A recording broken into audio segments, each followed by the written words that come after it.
Shedeur is lighting it up in practice every day. You're not even a half bit curious to see what he could do with the ones. That makes no sense. And then on top of all of that, you got players going on podcasts and talking to people in the media saying this guy is really good. Like, this guy is legit. So even your peers respect you enough. How is it that the coaches can't see that? It always starts with the players, where the player's like, hey, you see that? You seen that pass he threw? The Cleveland Browns were taken by surprise when quarterback Shedeur Sanders stepped in for first-team snaps, asserting control of the drill and instantly highlighting deficiencies across the rest of the room. His confident command forced coaches to pause practice clips, reevaluate progressions, and consider immediate adjustments to the depth chart. Within minutes, discussions spread throughout the facility and online forums as fans weighed what Sanders' showing means for the current starters. The organization now faces an urgent, data-driven decision on whether Sanders should move up permanently. Shedeur Sanders arrived at Browns practice, took several first-team reps, and the entire quarterback group immediately felt the pressure. Coaches erased the whiteboard and reviewed their plans. Staff members exchanged concerned comments, and observers began asking whether Sanders was positioned to assume a larger role.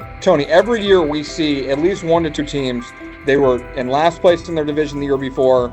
No one thought they'd be good, and then they were good. It almost seems like no one's even assuming the Browns can be that, but we see it happen every year. And I get the quarterback stuff, but correct me if I'm wrong, Tony.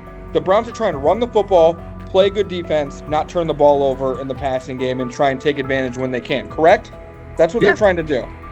That was the 2020 offense. The Cleveland Browns are still searching for stability at quarterback. Deshaun Watson is yet to deliver consistent starter-level production that justifies his contract, and each game renews doubts about whether he can regain peak form. Behind him, rookie Dorian Thompson-Robinson shows promise but remains inexperienced and unpolished. Coaches are evaluating alternatives each week and may need to adjust the depth chart if progress stalls. The roster around them is built to contend now, so ongoing uncertainty under center is increasingly costly. As we talk about, we do believe in best player available. We do believe in positional value, and we didn't necessarily expect him to be available in the in the 5th round, and so we love adding competition to every position room and adding him to compete with the guys that are already in there. We felt like that was the appropriate thing to do. The Browns quarterback group is unsettled. Deshaun Watson has yet to provide the reliable, high-level play his contract demands, while rookie Dorian Thompson-Robinson remains promising but unpolished. Depth behind them consists mostly of veterans whose experience lies more in holding clipboards than leading offenses. The coaching staff needs an immediate answer, not a 3-year development project. Shedeur Sanders enters as that potential solution. At Colorado, he passed for more than 3,200 yards despite working behind one of college football's poorest offensive lines, consistently demonstrating poise, quick processing, and accurate ball placement under heavy pressure. Film shows steady reads and disciplined footwork, traits that offset concerns that his profile is built on family name or media attention. Cleveland viewed the signing as a low-risk, high-reward move. Early in camp, Sanders received a handful of first-team snaps intended merely as an evaluation. Those plays quickly changed practice tempo. The ball came out on time, receivers hit their landmarks, and the defense struggled to adjust. Coaches immediately expanded the review using phrases such as evaluate every option, an indication that the depth chart was no longer fixed. Watson sensed the scrutiny. Thompson-Robinson increased his urgency. Within minutes, competition in the quarterback room intensified. Sanders repeated that performance in subsequent sessions. His footwork remained clean, progression sharp, and throws firm and precise. Each strong rep forced staff to reassess the plan to keep him buried on the developmental track. The broader context magnifies the pressure. Cleveland's roster is built to contend now. Fans are weary of quarterback turnover, and the front office cannot afford another costly misstep under center. Around the league, rookie passers rarely wait multiple seasons anymore. Joe Burrow, Justin Herbert, CJ Stroud, and even late pick Brock Purdy established that precedent. If Watson opens the regular season and struggles, public calls for Sanders will grow, especially if the rookie flashes in preseason. Alternatively, another team could attempt to acquire him if Cleveland hesitates to elevate his role. Each scenario underscores the same reality. Sanders' emergence has turned a routine camp evaluation into a critical decision point for the franchise.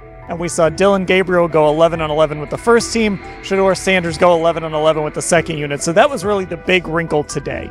Yes, and of course, it was the first time that we have seen Shedeur Sanders get any of those coveted 11 on 11 reps. Of course, again, it wasn't with the first team offense or against the first team defense, but it's progress. And that means that he's going in the right direction, that the arrow is pointing up. He's coming up the learning curve. So that's good for him. And I actually thought just overall, he had a better day than Dylan had today. He completed more passes. He was more on point. In fact, in that 11 on 11 period, he threw a near touchdown.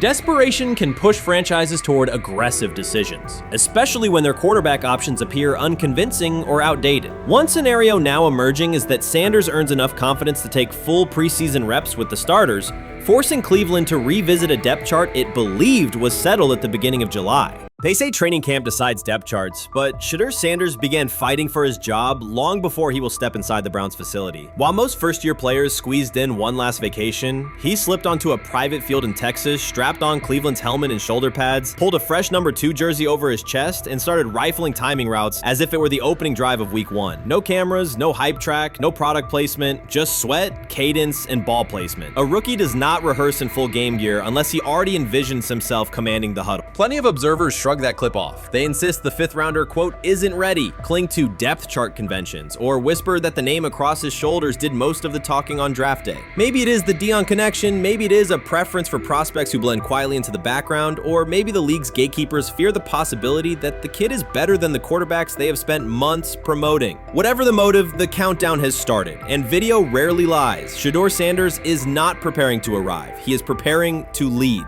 Footage of a 22-year-old quarterback running live reps in July should dominate highlight loops, but it barely registers on national outlets. Why? It ruins the tidy narrative. The easy storyline paints Shedeur as a pampered legacy prospect banking on his father's fame. Yet the tape shows something different. A rookie drenched in afternoon heat, drilling footwork, calling protections, and imagining cover 2 rotation before the first official meeting ever takes place. Elite mental prep looks boring on social feeds. It looks devastating when the season starts. Walk into Cleveland's quarterback room and you step into politics, not simply competition. Joe Flacco, a Super Bowl MVP in decline, carries institutional trust. Kenny Pickett, rescued from Pittsburgh's reset, carries hometown intrigue. Dylan Gabriel, the 3rd-round system fit, carries draft capital the staff must justify. And then there's Shedeur, the lightning rod whose presence alone spotlights every bias in the evaluation process. Coaches frame it neatly. Rookies must wait their turn. The truth is less polite. Practice snaps are currency. Perception is elastic, and early allocations already favor Pickett and Flacco. It is the oldest playbook in the league. Lock vets into the headline roles before pads even crack. Then let repetition shape reality. Sanders refuses to cooperate. He is not a 4th-string camp arm. He has engineered game-winning drives under national scrutiny, operated against live blitz looks most prospects never face, and more than any quarterback in the room, documented his own off-season obsession. No social media rollout, no brand consultant, just pads, cleats, and an unlit practice field. If his last name were Smith, pundits would label him the sleeper of camp. Instead, politics trails every throw. Training camp rotations expose organizational intent. Beat writer Fred Greetham already reports that Pickett and Flacco will open with first-team reps when veterans report July 23rd. Gabriel grabs the developmental snaps, leaving Sanders the leftovers. That isn't performance-based, it's narrative-safe. Gabriel doesn't threaten hierarchy, Sanders bends gravity. Watch the details. Does Shedeur steal 11 on 11 snaps with the 2s? Does he run red zone installs or 2-minute drills? If he does, coaches are admitting he is forcing his way in. If he doesn't, they are postponing the inevitable. Either way, the private field reps have sharpened his timing and condensed his release. He is not hoping for an opportunity, he is prepared to seize one the instant it appears. Cleveland's joint practices amplify that tension. First come live periods against the Panthers, then sessions with the champion Eagles. Those reps belong to the starters, so Flacco and Pickett will absorb most of Carolina's disguised pressure and Philadelphia's exotic fronts. Sanders' proving ground will be the preseason opener on August 8th. Under the stadium lights, he will get entire series, real reads, pockets collapsing for real. If his command mirrors the footage from Texas, coaches will have to answer why he never saw earlier work. Reps are scarce. 10 padded practices separate veteran arrival from game 1. Even an even split, something that never happens, would hardly suffice. Instead, the staff will funnel snaps toward the comfortable choices. That strategy can bury a rookie, but it can also spark an eruption when limited opportunities turn into highlight drives. One flawless touchdown march in the second half of a preseason game, and the dog pound will chant his name. Then the staff's narrative control evaporates. Criticism of Sanders has never matched the scrutiny applied to his peers. Analysts nitpick a ball pat, a foot angle, a pump fake, Pickett's inconsistency, Flacco's diminishing velocity, Gabriel's college system crutches. Discuss politely, if at all. With Shedeur, the critiques arrive as coded doubts. Does he rely on the family brand? Is he coachable? Can he stay humble? That double standard is as old as the league's resistance to outspoken black quarterbacks. Add Deion's unapologetic persona, and each Sanders rep becomes a referendum on establishment comfort levels. Shedeur answers not with rebuttals, but with work. Work captured in silent footage more deafening than any debate show monologue. Quarterback drama masks broader roster cracks. The Browns receiver group is crowded yet unproven. The safety room failed to create turnovers a year ago. Interior defensive linemen are still rehabbing, and the offensive line must retool on the fly. Which quarterback can navigate that turbulence? Flacco's pocket mobility is limited. Pickett's confidence remains fragile. Gabriel is months away from processing NFL disguises. Sanders, forged by perpetual doubt, offers poise under chaos and meticulous preparation, a combination this franchise has lacked since, well, almost forever. Forget politics, depth chart etiquette, and recycled sound bites about developmental timelines. The only metric that counts now is who did the work. Sanders pounding through full gear scripts in late June is not vanity, it's vision. While the league sleeps, he refines his drop steps. While media speculate, he rehearses third down checks. He has already decided what he is. The organization must decide if it can recognize it in time. The preseason will provide the answer. Live bullets, real blitzes, stadium noise. When those throws leave his hand under pressure, no one will discuss ball pats or surnames. They will ask how a quarterback this prepared slipped to round 5. And if the performance matches the preparation, excuses about lack of reps will dissolve.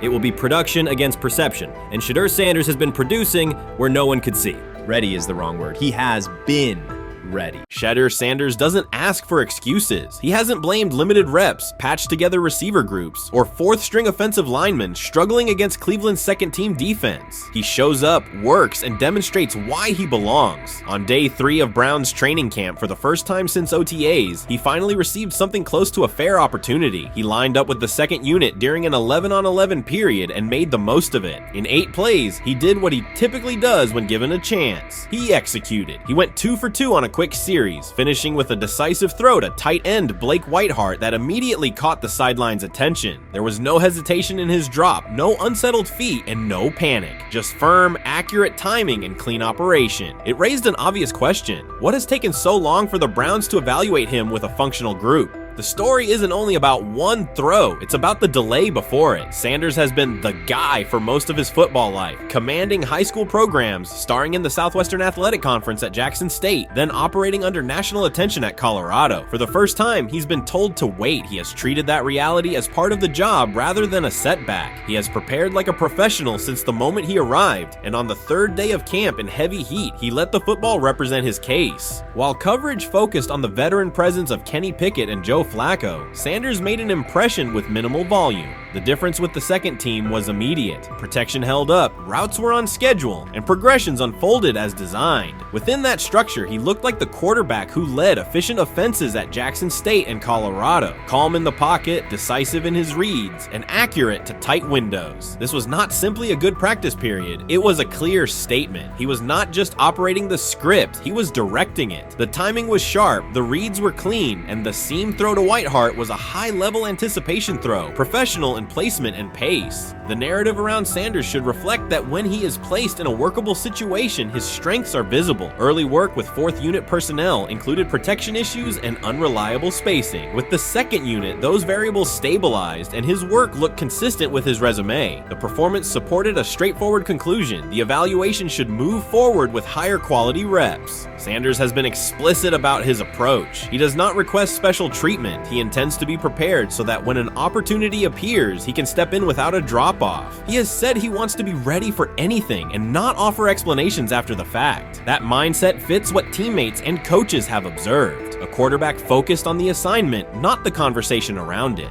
The conditions were demanding: relentless sun, heavy humidity, and a practice tempo that stressed decision-making. Many players fatigued as the session wore on. Sanders did not show signs of rushing reads or forcing the ball. He managed the pocket, reset his base when necessary, and continued to deliver on time. The path he has taken, HBCU starter in the SWAC, then Power 5 starter under constant attention, has prepared him for compressed evaluation windows. He has been under scrutiny for years. The heat did not change his process. He moved defenders with his eyes, anticipated breaks, and stepped into throws with balance. The crowd was not chanting his name, and there were no ovations. That was irrelevant to the task. He is focused on the locker room and the staff, and he is building credibility the same way he did at previous stops, by being reliable when the ball is snapped. Quarterbacks coach Bill Musgrave has emphasized ignoring external noise and keeping attention on install, footwork, and timing. Sanders is familiar with the dynamic. He has been followed by cameras and commentary since his early teens. He has experience living with attention and still adhering to routine. Under heat, with a narrow set of snaps and multiple decision points, he stayed composed and effective.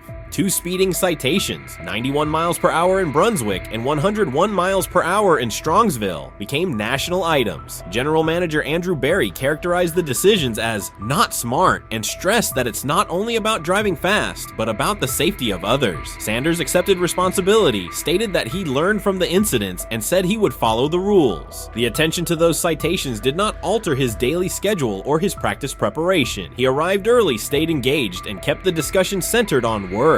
Away from the field, he spent time at Rainbow Terrace in Cleveland after a significant apartment fire, distributing supplies and checking on families affected by the incident. There was no formal media rollout around the visit. It was an instance of direct engagement with the community without publicity attached to it. That reflects the same approach he shows inside the building. Do the work first. Sanders treats each rep as if it might be his last for the day and his only chance to show a specific element on tape. He prepares for protections, cadence variations, route adjustments, and timing with a level of detail that compresses the learning curve. When he is not under center, he studies coverages from the sideline, charts plays, and reviews video before and after practice. He writes down the next day's calls so he can anticipate checks. He has reference using virtual simulation tools to replicate snaps he does not receive physically. That is not a passive stance, it is an active attempt to reduce the distance between classroom and field. He is building relationships across the roster, not just with projected starters. He communicates with defensive backs to understand what they see and how they react to certain stems. He spends time with offensive linemen to align on cadence and protection calls. He connects with newer players away from the facility so that communication improves in practice. That is practical leadership, consistent, low visibility work that becomes obvious when the ball is snapped and the operation is smooth. 3 days into camp, a central question remains. Why hasn't he taken a first-team rep? Flacco has seen work. Pickett has seen work. Dillon Gabriel has been cycled in. Sanders has remained behind all 3 on the depth chart while producing efficient periods when provided stable support. Head coach Kevin Stefanski has not publicly detailed the plan for distributing first-team snaps among the quarterbacks. When asked, Sanders answered that it is not his place to comment on rotation decisions. That response aligns with his day-to-day conduct, respectful, professional, and centered on the next assignment. The staff is managing a room with a Super Bowl MVP, a former first-round pick, multiple rookies, and a new set of combinations on the offensive line. That creates a set of decisions about exposure, pacing, and evaluation windows. Within that context, Sanders has presented a clear case for additional evaluation. He has shown he can execute the offense as designed when the variables are standard. Musgrave has a long-standing connection with the Sanders family through his time as a teammate of Deion Sanders in San Francisco. That familiarity supports direct communication. It does not guarantee anything about the depth chart, but it does help streamline teaching, feedback, and expectation setting. Inside the defensive back room, veterans such as Denzel Ward have provided perspective on timing, leverage, and eye discipline that Sanders has incorporated into his preparation. He is operating without the immediate family structure that defined his college environment. Away from his brother Shiloh and his father Dayon, he is managing his own housing, nutrition, recovery schedule, and all the smaller tasks that accompany an NFL routine. Those adjustments matter because they influence consistency across a long camp. He has treated those responsibilities as part of the job rather than distractions, which is reflected in a steady daily approach. What he showed on day 3 with the second unit was not a surprise to those who have tracked his prior work. It was a continuation of a profile: efficient sequencing, clear timing, and consistent ball placement when protections and routes hold up.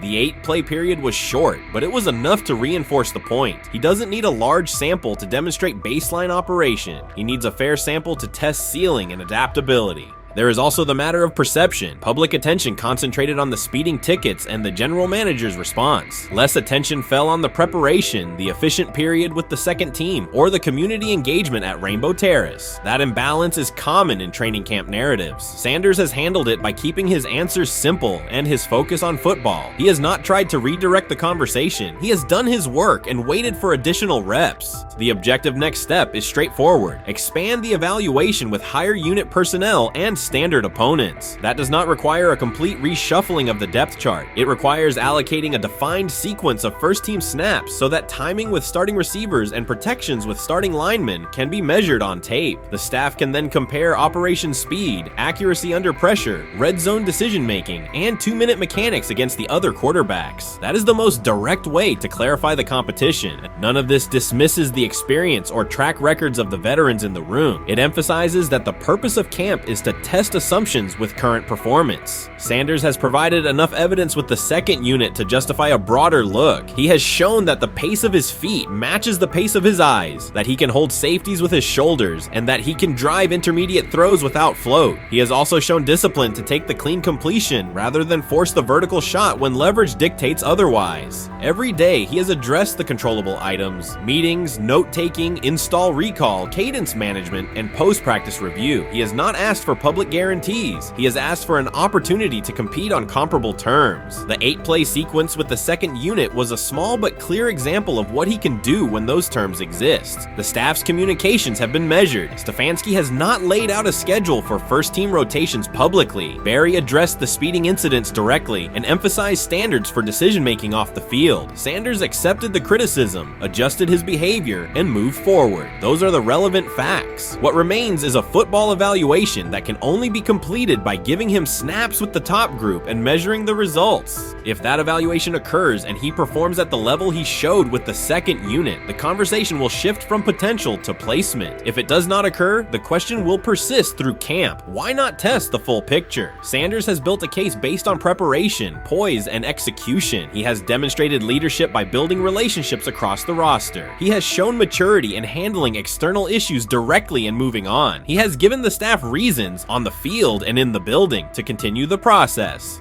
3 days into camp, he has answered everything within his control. He has shown growth, discipline, and consistent operation. He turned early fourth-team disarray into learning, then executed cleanly when moved to the second unit. He kept the discussion on football when outside topics threatened to dominate. He has not tried to win a press conference. He has tried to win every rep. If he continues to stack days like this, the next step is logical. Evaluate him with the starters, document the results, and let the tape determine the depth chart. Until then, he will continue to prepare, continue to compete, and continue to present the same message through his play. We've got news. Got news. About my Cleveland Browns. We've got an oblique problem. Obliques are big deals, especially when it's your quarterback. Now, he might be fourth on the depth chart, but he was number one in the preseason game last week, and he did a great job. 138 yards, 2 touchdowns. Shedeur Sanders has an oblique injury. That is not good. I do not like this. I hate this because I want to see more reps for Shedeur Sanders. Shedeur Sanders, a projected breakout this season, has been sidelined unexpectedly. The Browns coaching staff confirmed an oblique injury significant enough to keep him out of all activity. No reps, no drills, no warm-ups. Concerns are rising about how this may affect his momentum and force adjustments to the team's plan. The focus now is his recovery timeline, the impact on his development, and the next steps for the quarterback depth chart. Browns rookie quarterback Shedeur Sanders injured his oblique during practice today, putting his status in doubt for Saturday's preseason game against the Eagles. He's the latest quarterback on Cleveland's roster who has dealt with a health issue, joining fellow rookie Dillon Gabriel and Kenny Pickett.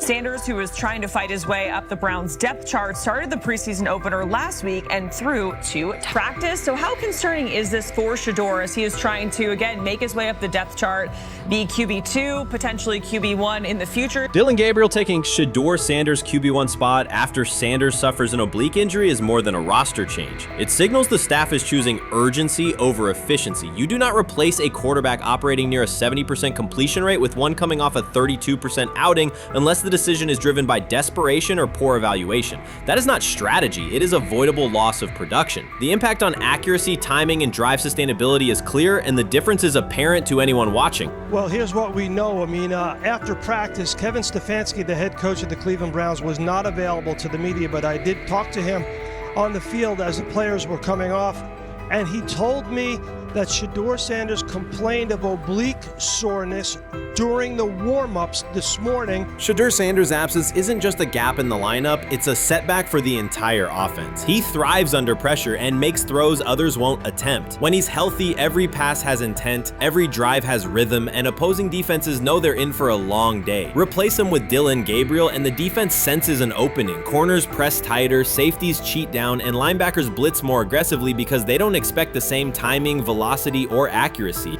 Yes. I mean, yeah, I'm a fan. I'm not even going to try to hide it. Rich, you guys are fans. Like, you guys talk about the Cleveland Browns quite a bit. Yeah, it's almost annoying to me. It aggravates people. Like, people don't like the fact that Rich talks a lot about They must love I'm here. But it's like, you have a friend, and that friend's child is following in the family's footsteps. You want them to do well. I don't know why people have such an issue. I know Rich is supposed to be impartial, but it's kind of hard when you have that type of tie to it. But yeah, I'm rooting for Shedeur, man. And Dillon Gabriel's 32% completion rate isn't just poor, it's untenable at this level. A number that low needs no context. It means 2 misses for every completion. Weather, opponent, and play calls are secondary when efficiency is that limited. That output does not sustain drives or keep the full playbook viable, yet he is starting while Shedeur Sanders is sidelined. The contrast is clear. Sanders brings accuracy, timing, and command. Gabriel's recent performance reflects inconsistency and missed opportunities. Choosing Gabriel under these circumstances reduces offensive reliability and invites defensive pressure. It is a decision that sacrifices efficiency and field position. So it'll be interesting to see what happens with Dillon Gabriel, but to the Shedeur Sanders point, it is unfortunate because I thought he was gaining some momentum. I know the practice that they had before they left for Philly, Daniel Oyefusi reported that he actually took the most reps of all of the quarterbacks. And that was the first time that had happened. It was the first time that he had went ahead of Dillon Gabriel, practicing with the twos, etc. So, like, coming off that stout performance against the Carolina Panthers, he was gaining momentum. If this were a clean evaluation, there would be no debate. Shedeur Sanders is the clear choice. He's accurate, composed, and consistent with a track record of high-level production. Dillon Gabriel remains a question mark, and not the kind that stresses defense. He's the kind that makes coaches consider leaning on the run to limit risk and protect field position. The reality is that injuries create openings for players who haven't earned them. Gabriel has stepped into QB1 while Sanders is out, but that reflects circumstance, not superiority. We don't know the severity of this oblique injury and whether it will even keep him out of Saturday's game against the Eagles. As for moving up the depth chart, I'm the Browns preseason sideline reporter. I was there Friday night when he burst onto the stage and set the NFL world buzzing. And yes, his demeanor was tremendous. His poise was tremendous. He did the things that were asked of him. But at the end of the day, he wasn't actually asked to do all that much. The real concern is how this could attach to Shedeur Sanders' reputation. The NFL is unforgiving about availability. An oblique injury for a quarterback isn't minor. It affects mechanics, torque, and timing. Even with a strong return, the injury-prone label can linger. For the Cleveland Browns, or any team seeking stability under center, that perception is toxic. Teams don't want a player they fear won't make it through October. That's the risk. Talent doesn't always overcome league politics. Once questions about durability start, they rarely fade. They surface in contract terms, roster decisions, and sideline evaluations. So Shedeur Sanders is injured again? If you were following along on social media today for the Browns' first joint practice in Philadelphia against the Eagles, wow, you were in for a tumultuous ride. I mean, all the reporters, both Browns and Eagles reporters, were pretty much flabbergasted at the fact that Shedeur Sanders was taking 0 team reps during the day, and even Tyler Huntley was getting team reps instead of Shedeur. And then it came out, obviously, everybody's speculating. There's people calling for Kevin's jobs. And before I go any further, I don't blame anybody ever. Meanwhile, Dillon Gabriel's number should be sidelining him, not elevating him. A 32% completion rate isn't a dip, it's a warning sign that points to issues with field vision, timing, and receiver cohesion. That's the quarterback taking snaps while Shedeur Sanders is out. Put their work side by side and the gap is obvious. Sanders shows consistent placement, timing, and footwork that reflect high-level execution. Gabriel's recent output introduces variability that shrinks the call sheet and stalls drives. You can't claim the priority is winning while starting a quarterback who isn't reliably delivering routine completions. Fans recognize it, receivers lose confidence and tempo when targets are off, the offensive line's urgency fades when protection doesn't translate into productive throws, team belief in the quarterback is fragile, and once it erodes, a season can come apart quickly. We could be looking at, 3/4 of Snoop and maybe 1/4 of Dillon Gabriel. Not really exciting for the fans. Of course, it would be nice to see what Dillon looks like. Did spend third-round capital on him. If you're Dillon Gabriel and you're a rookie, is not you be want to get team. healed. You want the reps. You want to take these reps. So what do you do to prepare yourself and get ready? Because, man, when rookies get injured, it's like these reps are so valuable. Yeah, sets him back a lot. We do have some video here. Mike Garafolo had some video of Jalen Hurts kind of helping Shedeur used his cart to get off the field here. Shedeur Sanders changes the entire equation. His presence under center keeps defenses honest, keeps teammates engaged, and expands the coaching staff's options. You can call vertical shots, open the playbook, and control the game's tempo. Dillon Gabriel limits that. With him, the playbook narrows, drives stall, and the defense ends up on the field too long trying to compensate. The Cleveland Browns are not in a position to gamble at quarterback. This is a franchise with a difficult history at the position. With Gabriel, the issues are visible from the stands. A 32% completion rate won't jump to 60% with a few extra reps. If anything, it will decline as defenses present looks they would not risk against Shedeur. And that's the core issue. Shedeur Sanders at 80% is still a better quarterback than Dillon Gabriel at his best. That isn't exaggeration, it's the numbers. If Sanders is a 70% passer when healthy, even a drop to 60% keeps him well ahead of where Gabriel is now. Yet the team is rolling with the quarterback who isn't delivering routine completions. Every week Sanders is out, his hold on QB1 loosens. That's the hard truth. The longer Gabriel stays in the role, the more coaches cite continuity and chemistry to cover what's happening on the field. Every throw and every drive has to be a statement, not just to win, but to erase any notion that Gabriel is a legitimate alternative. In the NFL, QB1 isn't handed back because you used to be the best option. You have to take it. Started off with some positive news for Shedeur, and then it kind of just went left real quick. Shedeur got the news early on that if Dillon Gabriel couldn't go, he would get his second straight start in the Saturday preseason game against the Philadelphia Eagles. And then he went on to injure his oblique. For the fans who don't know exactly what part of the body the oblique is at and what that injury is and how it can impact the quarterback, can you explain to them what is an oblique injury?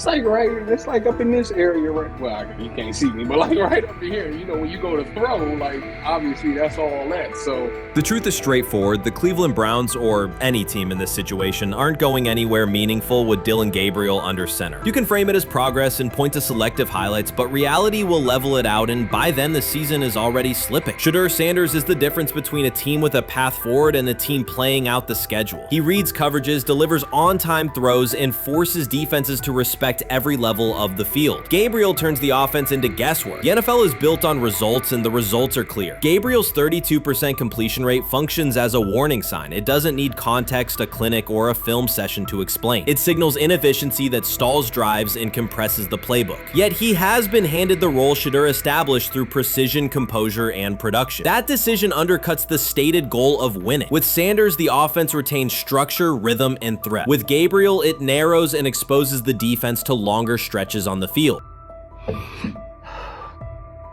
I'm about to unleash about Shedeur Sanders. I just watched what happened to Shedeur Sanders in the Cleveland Browns' third and final preseason game. And I'm outraged, I'm sickened, and I'm saddened. By the way, Shedeur continues to be treated in the National Football League now by those sorry-ass Browns and sorry-ass Kevin Stefanski. The Cleveland Browns are once again mishandling a promising quarterback. Skip Bayless criticized the organization for failing to develop Shedeur Sanders and for misusing his skill set. He argued that the team's decisions are undermining Sanders' progress and turning a major investment into a cautionary example. Bayless pointed to inconsistent usage, questionable play calling, and a lack of clear direction as key issues limiting Sanders. He said the Browns need a defined development plan and stronger support if they expect Sanders to succeed. Skip Bayless delivered a direct, critical assessment this week. After seeing Shedeur Sanders in a Browns uniform, he argued that Cleveland is mishandling the quarterback and undermining his development. Bayless said the team's approach shows poor planning and inadequate support around Sanders. He dismissed excuses about strategy and emphasized the need for better coaching, deployment, and protection. In his view, the Browns are setting themselves up for problems before the season begins unless they establish a clear plan for Sanders. Given the team's recent decisions, his reaction is understandable. Cleveland has a history of inconsistent quarterback development. Shedeur Sanders is a premium prospect, the son of a Hall of Famer, a proven college performer, and a widely recognized figure. The organization should prioritize his reps, protection, and a clear development plan, not place him behind Dillon Gabriel as if he were a secondary option. But I'm going to answer this question by saying Shedeur Sanders, and I'm going to tell you why. I think he's being set up to fail. That's right, I'm going to say it. Okay. Here we are on national television, right? There's been 11 practices, if I remember correctly. He's been starting against he's been playing against the third unit. He's fourth on the depth chart. And then suddenly you throw him into the start line, and he hasn't had any reps for the first team at all. Think about that. So you're just going to throw him to the wolves like that, huh? I mean, you know, if he had first team snaps in practice. Yet here we are. Cleveland has one of the most publicized prospects and is handling him like a depth piece. The broader issue is the franchise's long record of quarterback instability and inconsistent development. That history colors every move they make. When the Browns draft a quarterback, fans don't anticipate a long-term answer. They brace for another reset. Shedeur Sanders should be treated as a priority, not as an afterthought behind Dillon Gabriel. Let's give him a chance. Let's give him a chance with the play calling. You know you have an offensive line that isn't playing that well. So what do? Why not just play the short game so he can get the ball out of his hands very fast to run a competent goddamn offense? Outside of that, Shedeur has to be better in understanding that the offensive line that you're working with right now is not adequate.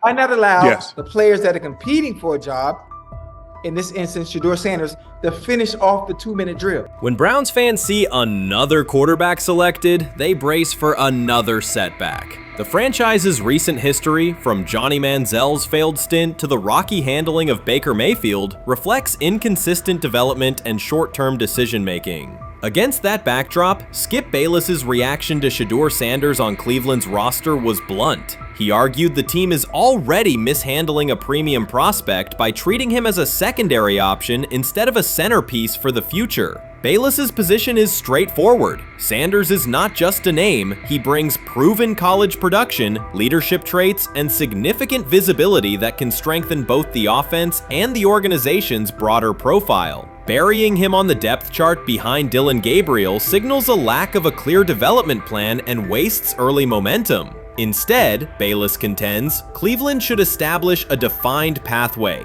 First-team practice reps, protection and personnel tailored to his strengths, deliberate play calling that accelerates processing, and measured in-game opportunities that build confidence and execution. In his view, the Browns need alignment from the front office to the coaching staff to prioritize Sanders' growth. Continuing to treat him like a depth piece risks repeating the same cycle that has undermined previous quarterbacks. Committing to a coherent plan gives Sanders and the franchise a realistic chance to convert potential into sustained performance. I think, honestly, guys notice it more when you're out winning games, right? If Cleveland starts off in a bad start, they're not doing well, and all of a sudden Shedeur or Dillon Gabriel are doing well in 7-on-7. They're throwing dimes. In practice drills, the number one defense can't stop them. People take notice of that, and the more that the players see it, they're gonna. Then the the comments start happening over the lunch table. They start happening throughout the building, and that's when the pressure really will get severe. The Cleveland Browns were focused on resolving their quarterback situation until Jason Kelce made pointed comments that triggered a strong reaction from ownership. The response inside the organization was immediate and intense. What exactly did Kelce say that has the dog pound on edge and the front office under pressure? We've seen that miserable game by the Cleveland Browns. So they throw Joe Flacco in there, and I like Joe Flacco. He did good, but they gave him the resource of all the first team guys. Then they throw Dylan Gabriel in there with first teams and second teams. So Dylan always is getting protected. The same thing again, they gave this scrub max protection on every play. Yeah, he completed some passes, but let's talk about his mistakes. He's still inconsistent with his throws, but he at least had max protection. The Cleveland Browns continue to be defined by inconsistency and avoidable setbacks. Even as fans hoped the organization had turned a corner, Jason Kelce, fresh off retirement, offered a direct critique that reignited doubts about the team's direction. His remarks implied the franchise's structure and decision-making remain unstable and recent progress may not hold. The takeaway for leadership is straightforward. Identify core issues, align on a coherent plan, and execute with discipline. For supporters, it's another sign that the problems run deeper than a single season. They throw Shedeur Sanders in there with the lowest cab drivers you couldn't even get on 5th Street. And I'm pissed off, bro, because the play calling was abysmal. Look, even if you don't like Shedeur didn't even get a chance to be trash. Even if you think Shedeur is garbage, he didn't even get a chance to be garbage. That's how awful the offensive line was. Kevin Stefanski still doesn't want to give Shedeur second strings and first strings reps. Why is that? Browns ownership's response shifted from measured to urgent. The pattern is familiar in Cleveland. The team once treated Johnny Manziel as a franchise solution, retained Hugh Jackson for a second year despite results, and invested heavily in Deshaun Watson through a costly trade and contract. These decisions reflect aggressive but poorly aligned planning. The outcome has been continued instability instead of sustained progress.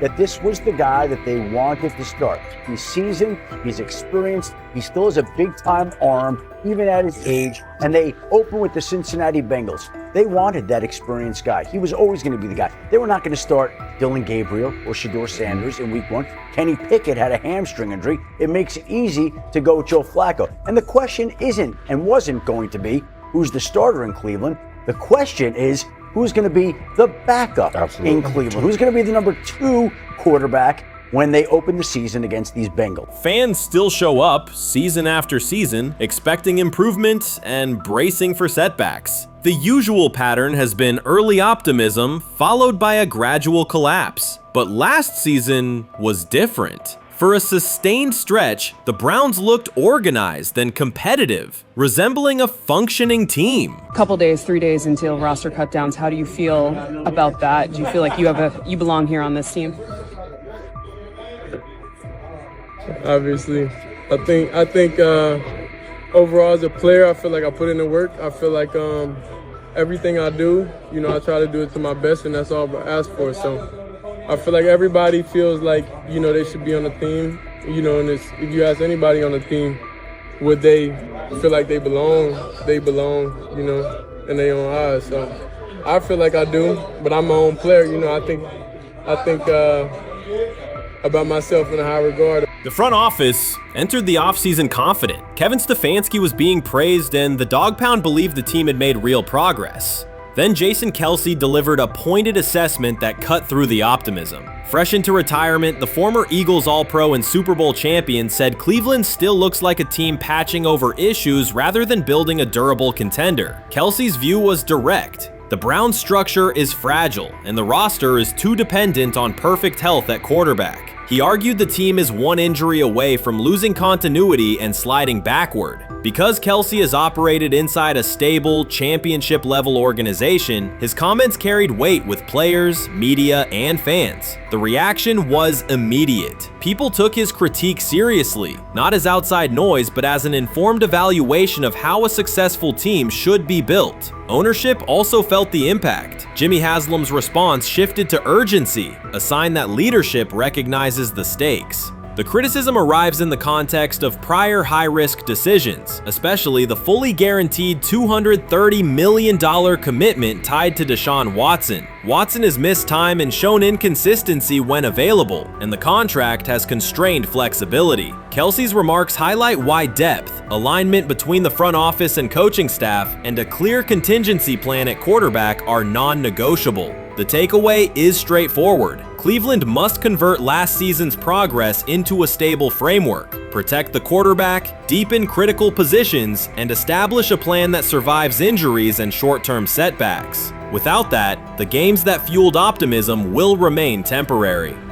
If you're a betting man, who do you think starts for the Browns at quarterback? Okay, this is the situation. Kenny Pickett, they actually traded for him. Joe Flacco, no one's bringing Joe Flacco in the building thinking Joe Flacco's going to be the starter. If Joe Flacco is your starter, you got a problem. You have a huge problem.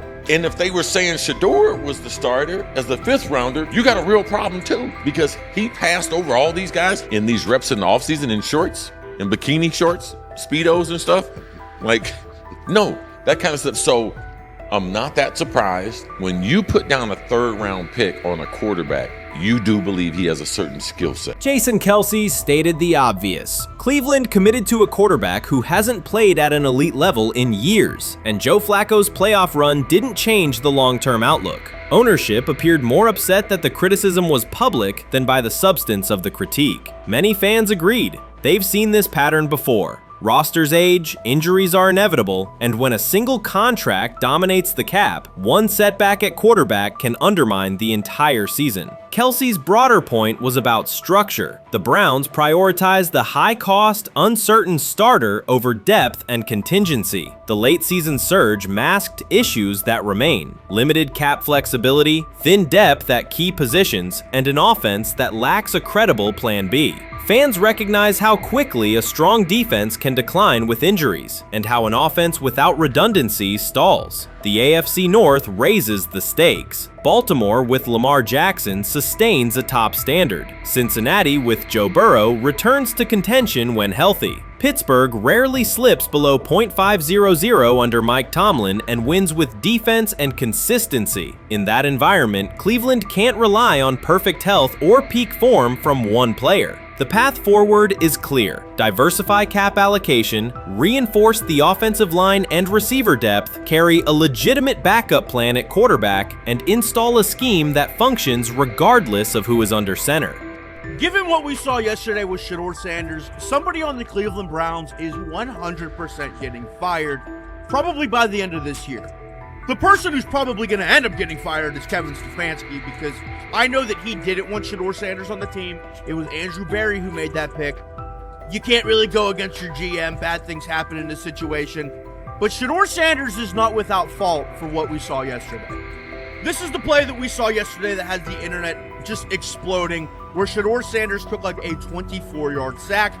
Half of the internet is saying that this is all Kevin Stefanski's fault. Cleveland showed progress last season, but the underlying concerns remain. Jason Kelce highlighted them directly. The Browns' long-term plan is fragile, cap-constrained, and overly dependent on perfect health at quarterback. His comments focused attention on structural issues, roster depth, continuity in coaching, and a sustainable offensive approach, rather than a single hot streak. That criticism resonated because it reflected what many around the league already see. Ownership's reaction underscored the sensitivity. Jimmy Haslam has presided over frequent coaching and quarterback changes, and external scrutiny carries weight when it comes from a respected veteran with championship experience. Kelce's remarks reinforce that last year's Joe Flacco stretch was a short-term solution, not a foundation. The team still needs a durable plan that can withstand injuries and inconsistency. The practical takeaway is clear: stabilize the system, diversify cap usage, and build depth at key positions so the offense functions regardless of who is under center. That includes a coherent development pathway for younger talent such as Shedeur Sanders, with defined practice reps, protection, and scheme alignment. Kelce didn't say anything outrageous. He articulated the gap between a brief surge and a credible long-term contender. Have the faith of a mustard seed.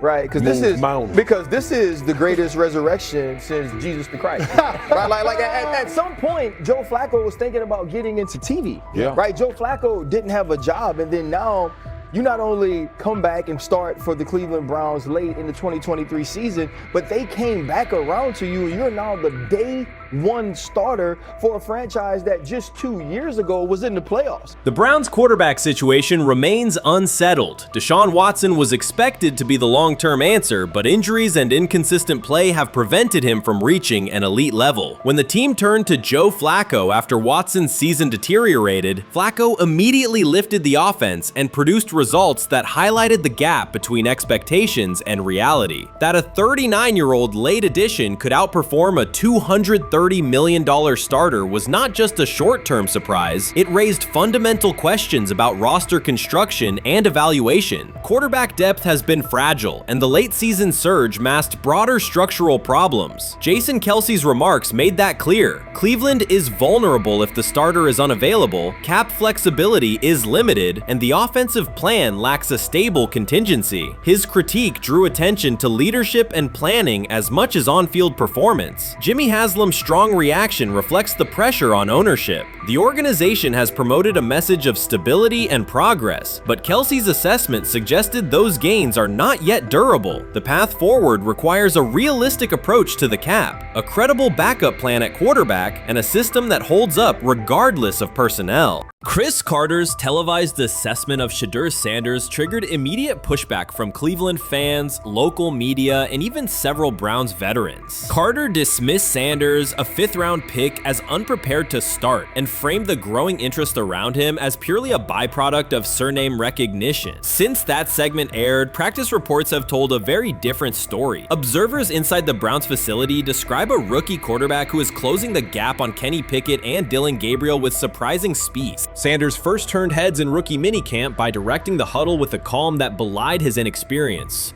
Position coaches reported that he rarely repeated mental errors during installation periods, a trait they rank highly when grading young quarterbacks. In organized team activities, he showed consistent timing on intermediate routes, kept turnover numbers low in 7-on-7 periods, and demonstrated early command of Kevin Stefanski's protection calls. That steady execution earned him a handful of first-team snaps, reps that would ordinarily have belonged to Pickett by default. By mandatory minicamp, the rotation had shifted again. Practice notes from beat reporters detail the rise in Sanders' workload each day. Red zone series against the starting defense, 2-minute drills, and full field scrimmage possessions in which he checked out of called plays when fronts dictated it. Mary Kay Cabot, initially skeptical Sanders would challenge for game day snaps in 2025, wrote after consecutive sessions in mid-June that his footwork, release speed, and pocket management had, quote, meaningfully tightened since rookie camp. Her tone marked a clear departure from early spring projections that labeled Sanders a long-term developmental project. The broader quarterback context in Cleveland magnifies that progress. Deshaun Watson's availability and form remain uncertain after 2 injury-interrupted seasons, while Pickett's transition from Pittsburgh has been uneven. Dillon Gabriel's arm strength is evident, but coaches continue to stress hesitation in his full-field reads. Against that backdrop, Sanders' quick decision-making and mechanical efficiency have begun to look less like a pleasant surprise and more like the roster's most reliable short-term plan. Inside the locker room, acceptance has followed performance. Wide receivers cite Sanders' ball placement on outbreaking routes, noting that the ball routinely arrives on the upfield shoulder, a small but essential detail that allows for yards after the catch. Offensive linemen appreciate his pocket awareness. Joel Bitonio remarked privately that Sanders slides up instead of bailing when edge pressure flashes. Defensive backs say his eye discipline forces them to hold coverage longer than they expected against a rookie. Such cross-positional respect develops only when day-to-day tape shows tangible improvement. The reaction to Carter's critique highlights a recurring double standard applied to young black quarterbacks. Traits celebrated as swagger or confidence in other players were labeled arrogance when associated with Sanders, yet the quarterback himself has not responded publicly. There have been no subtle social media jabs, no mention of critics and interviews, only repeated references to competing for every rep and learning from veterans. That measured approach, combined with hard evidence from practice, has softened earlier doubts among coaches who prioritize demeanor as much as arm talent. With Within the coaching staff, the discussion now centers on readiness thresholds. Stefanski's scheme relies heavily on quick rhythm throws, defined reads, and disciplined pocket movement. Those requirements align with Sanders' strengths: a compact release, willingness to target the middle of the field, and instinctive timing on RPO concepts carried over from his college tape. Staffers reviewing cut-ups from joint practices note that his internal clock already approximates NFL speed, a metric they did not expect to see until mid-season at best. If that trajectory continues through preseason games, the Browns face a consequential decision. Starting a 5th-round rookie 6 weeks after training camp opens would unsettle salary cap assumptions, depth chart politics, and external perceptions of organizational stability. Yet the internal mandate remains clear: the most prepared quarterback will play. That standard places Sanders in genuine contention because every practice metric used to grade readiness, turnover ratio, red zone efficiency, third down conversion rate has trended in his favor since early June. The organizational stakes are considerable. Cleveland has cycled through starting quarterbacks at a startling pace over the past decade, shifting from first-round investments like Baker Mayfield to high-cost gambles such as Watson, each move packaged as the long-awaited solution. A rookie chosen outside the first 100 picks ascending to the top of the depth chart would challenge long-held league assumptions about draft pedigree and opportunity. It would also validate the evaluation philosophy that prioritized Sanders' intangibles: processing speed, leadership presence, over conventional arm strength thresholds that pushed him down the draft board. Carter's televised remarks now sit awkwardly alongside daily updates from Berea. His critique relied on pre-draft labels and the presumption that a late-round passer with a famous father would need a redshirt year. Practice film contradicts that stance. Sanders checks protections at the line, manipulates safeties with shoulder fakes, and has reduced turnover-worthy throws in full-speed sessions to single digits. Statistics normally cited for veteran backups, not rookies. The longer that evidence accumulates, the more Carter's comments appear rooted in legacy bias rather than objective performance review. None of this guarantees Sanders will open the season under center. Preseason defenses test quarterbacks in ways practice cannot. Defensive coordinators will disguise pressure and boundary rotation to force late decisions. Sanders must show he can adjust protections and exploit mismatches without the benefit of a controlled environment. Yet within the Browns facility, the conversation has shifted from if he will be ready to when. Quiet confidence from Amari Cooper and other veterans suggests they believe Sanders can steady an offense searching for consistency more than highlight reel heroics. Sanders' rise also affects long-term roster calculus. If he earns the job and performs competently, Cleveland gains starter-level production on a cost-controlled rookie contract, freeing cap space allocated to other positions. That scenario could reshape roster-building strategy in a division featuring Joe Burrow and Lamar Jackson, quarterbacks whose contracts consume significant percentages of team payroll. A capable, low-cost starter would allow the Browns to reinforce their offensive line and secondary while retaining core veterans, a competitive advantage few teams enjoy. For now, the focal point remains daily improvement. Sanders continues to arrive before sunrise, reviewing the previous day's install with the quarterback coach, then staying after practice to throw on-air routes with receivers low on the depth chart. Coaches track those habits closely because consistent routine underpins performance when adversity strikes in live games. Each incremental gain strengthens the argument that readiness depends on preparation and aptitude, not draft slot. Carter's segment reminded the league how quickly assessments can become outdated when they lean on perception over evidence. Sanders' steady climb up the depth chart underscores the counterpoint. In the NFL, tape is the final arbiter. Should Sanders translate practice efficiency to preseason success, the Browns may discover that the solution to their long-standing quarterback riddle arrived quietly in the 5th round, carrying little more than confidence and a willingness to work. Rich Eisen addressed the armchair analysts and online critics head-on. Shedeur Sanders just received his opportunity, and the backlash arrived immediately. Eisen responded with a clear, point-by-point case explaining why the criticism misses the mark. If you thought Shedeur's rise was rapid, Eisen's analysis puts it in proper context. Here's what he laid out on air. Already speaking in Cleveland high schools. Weekend after, flying out immediately to get to work. But his character's terrible, right? You know, and listen, oh, he interviewed bad, you know. According to who? The New York Giants? No offense, Bert. The same New York Giants that gave Daniel Jones a huge contract and let Saquon Barkley out the door. That's the intel we're trusting here? That was for him to celebrate. He just made, I mean, look, he put in work in college.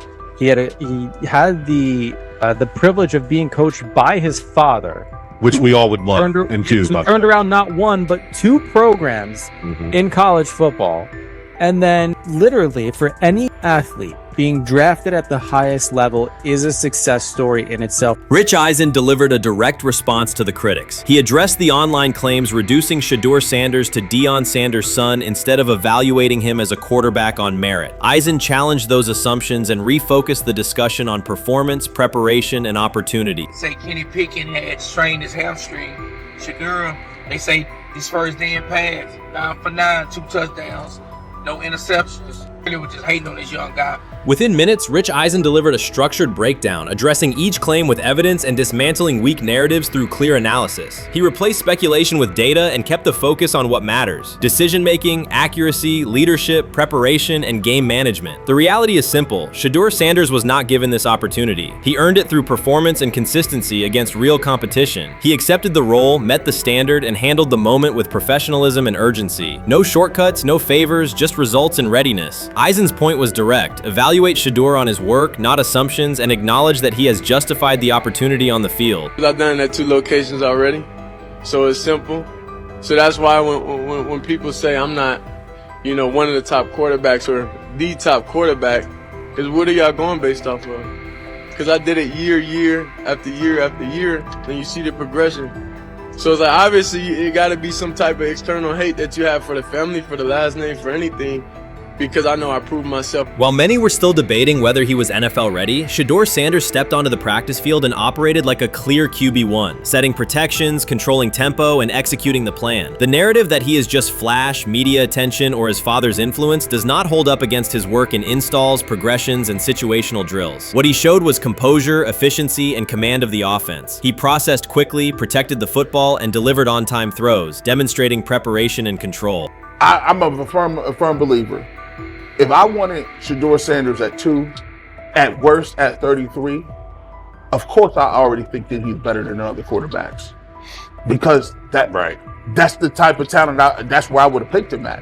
And if he was at 2 or 33, and he still had the same exact skill set, we would be talking about him starting and playing. Right. Well, there'd only be 3 quarterbacks. It'd be 3 quarterbacks, not 4. 4, yeah. But since he moved to the 5th round, that's cool. They might have to go along with it. But to me, I think if you ask who got the best tools, I'm going with Shedeur Sanders. From the first day of camp, he was not there to get by. He arrived to lead. There was no hesitation in installs, no lapses in fundamentals, just precise timing, clean footwork, and consistent velocity to every level of the field. He managed protections, controlled cadence, and delivered in situational work, showing command rather than learning on the fly. The approach was efficient and disciplined, with attention to detail and progressions and ball placement that reflected preparation, not improvisation. At the same time, Rich Eisen addressed the narrative directly and backed it with evidence.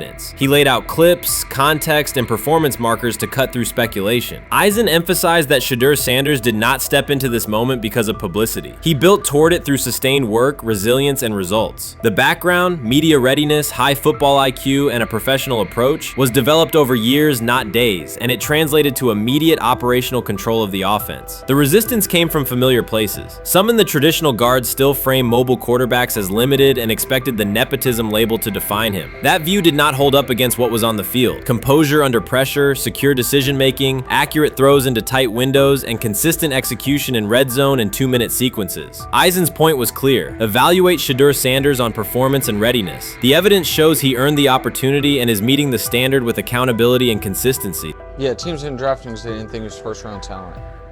And the quote we played and that's on the screen, I think is flatly wrong. We all know this shouldn't have happened. Yes, it should have. It should have happened because this wasn't. Now, again, teams can be wrong. The league as a whole can be wrong. Hell, the Baltimore Ravens drafted a 25-year-old tight end before they drafted Lamar Jackson in the same draft. The die is not cast on who Shedeur Sanders. He stated it plainly. This is not a celebrity appearance. This is a quarterback with pocket presence, leadership, and decision-making that stands on its own. You either show it or you settle into a backup role. Shedeur Sanders is not auditioning. He is establishing himself as the starter. When the opportunity arrived, whether through injury, trade, or depth chart changes, Shedeur was prepared and delivered. He did not hesitate. He executed the offense and finished drives. As others tried to catch up to what they were seeing, Rich Rich Eisen reinforced the same message he has been repeating: evaluate the work. Camp reports have been consistently positive, but the important shift is how the performance is being received. Casual attendees who came to observe left talking about Shedeur's command and poise. Detailed observers focused on his pre-snap reads, protection checks, and audibles, highlighting the mechanics, timing, and ball placement that support efficient, controlled play. So before your final year at Miami, there's a lot of conversations revolved around Shedeur Sanders. Obviously, I'm assuming you guys have a great relationship. Some of the clips you've seen and stuff like that. What is it like for you to have like this rivalry with Shedeur? I don't have a rivalry with him. That's my boy. So at the end of the day, this whole process, we thought me and him were going to be 1 and 2 the whole time. Whether he's 1, I'm 2, whether I'm 1, he's 2. And so that's just always been, our mindset. It didn't go that way. I thought he was one of the better quarterbacks in the draft as well, even throughout college. A lot of stuff out there on him ain't really, the truth, just because they spin it different ways. Like they spin stuff about me different ways. But I mean, when he gets his chance, become a starter, I know he's gonna make the most of it. And I'm ready to get back to work with him, after the season, talk some more stuff to him. Cam Ward directly challenged the uneven standards applied to Shedeur Sanders, calling them inconsistent and unfair. By insisting that performance, not politics, guide evaluation, he shifted the discussion from one player to a league-wide problem. Sanders' treatment now serves as a test of how the NFL supports and evaluates emerging quarterbacks. I feel a special relationship with him, especially me. First getting to know him 5 years ago when I started working with him. But it did surprise me because he's a good quarterback. It doesn't get a lot of the credit that he deserves. Especially the plays that he made in Colorado. A lot of quarterbacks in the country are making those plays. So when he gets this opportunity, I'm pretty sure he'll have it soon today. He'll make sure he'll make plays on the field. Cam Ward's public challenge to the treatment of Shedeur Sanders brought the issue into clear view. For months, discussion around Sanders has centered on his profile: major compensation, a prominent Nike deal, and the expectation to stabilize a struggling franchise. Rather than a standard evaluation of a top prospect, he has faced sustained skepticism from analysts, fans, and league voices. Ward's comments underscored that the standards being applied to Sanders diverge from those used with other rookies. By stating it directly, he did more than support another quarterback. He identified a broader problem in how the league responds to young players with significant visibility. The takeaway is direct. Assessments should reflect on-field performance and development, not external narratives. A generational talent.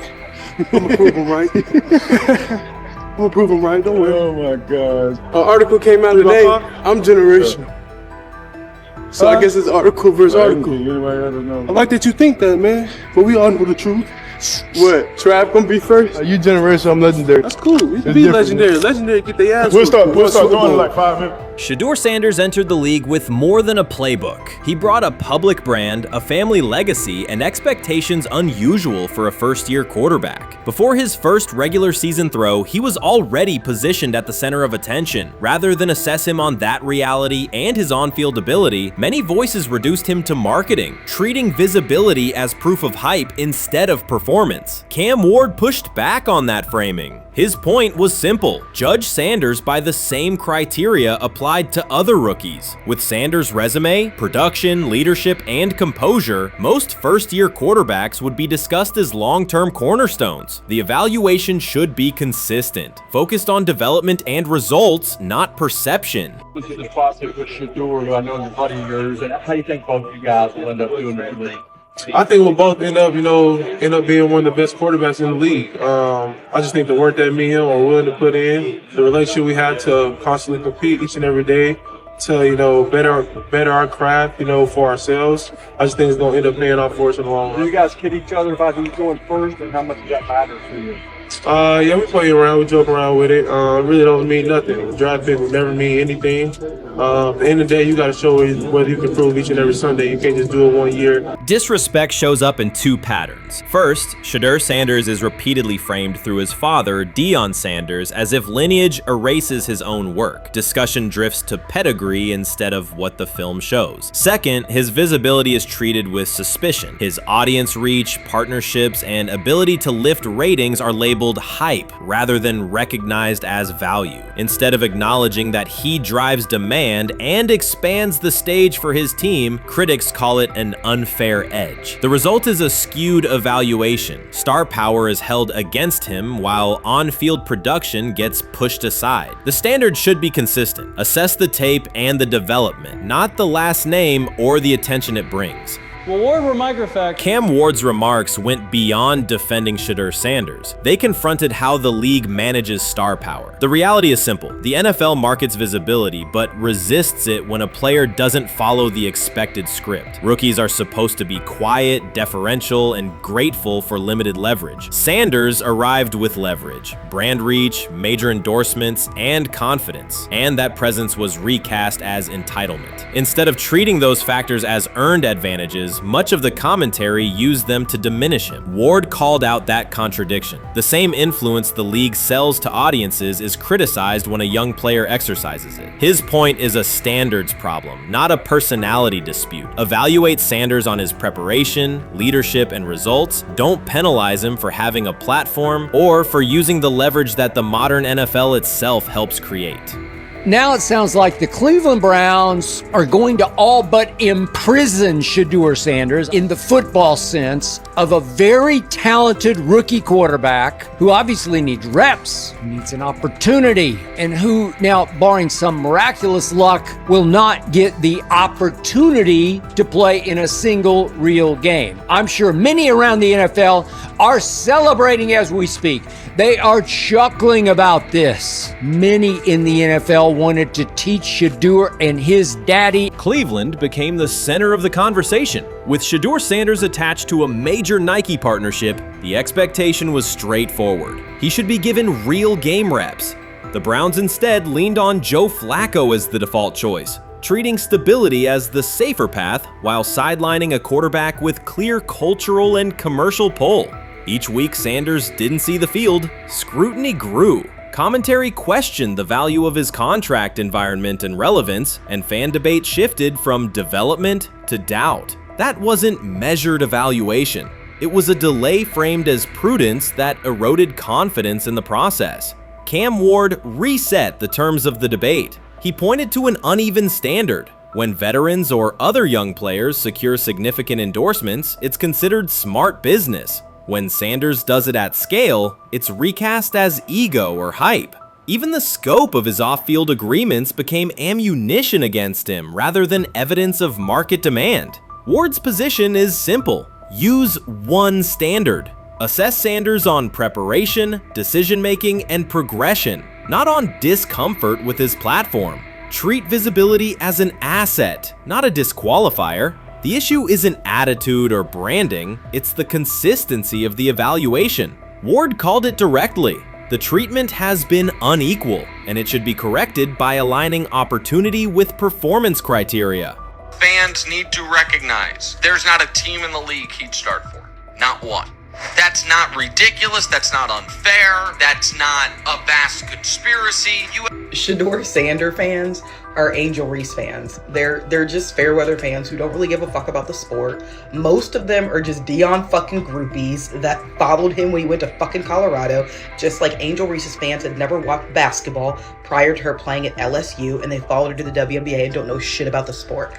That's it. Now Dion fucking groupies are running around acting like, oh, this is payback to his dad. The timing is pivotal. Shedeur Sanders isn't trying to blend into the league's background. He's shaping the agenda. He drives debate segments, fuels short-form highlights, and moves merchandise at a pace most rookies never approach. By the metrics that define modern attention, he is the draw. Yet, a segment of observers continues to undercut him, not because of shortcomings on tape, but because of discomfort with how prominent he already is. Cam Ward put words to what many could see. Coverage around Sanders has been filtered through reaction to his visibility, rather than a clear read of his performance and growth. The market has already weighed in. Demand is real, not manufactured. Nike's record-level rookie endorsement aligned with that reality, signaling long-term value and cultural reach. This exposes a core contradiction. The NFL depends on star power to sell tickets, fill stadiums, and boost ratings, but it resists stars who set terms on their own. Visibility is celebrated until a player exercises it. The fix is straightforward. Apply one standard. Evaluate Sanders on preparation, decision-making, and results, and treat his platform as the asset it is. If the league benefits from his presence, its evaluation practices should reflect that same reality, consistently and without penalty for scale. Shedeur Sanders does not depend on league promotion. He established his platform before the NFL and continues to expand it on his own terms. That autonomy challenges the status quo. Cam Ward's support was more than a defense of a teammate. It was a warning that if the league holds to outdated expectations, it risks falling behind the very players who drive audience attention and revenue. Claims that Sanders lacks real popularity ignore measurable facts. A large, active following, consistent merchandise demand, and sustained coverage across major outlets. Doubts about his standing as a quarterback overlook his college production and growth indicators. The pattern is familiar. Efforts to minimize him increase his reach. Each skeptical headline widens the spotlight, and each dismissive take creates more engagement. You cannot reduce a player built for visibility by arguing he should be less visible. The practical outcome is the opposite. Scrutiny becomes signal. Sanders is not merely enduring criticism, he is turning it into momentum, converting attention into leverage on and off the field.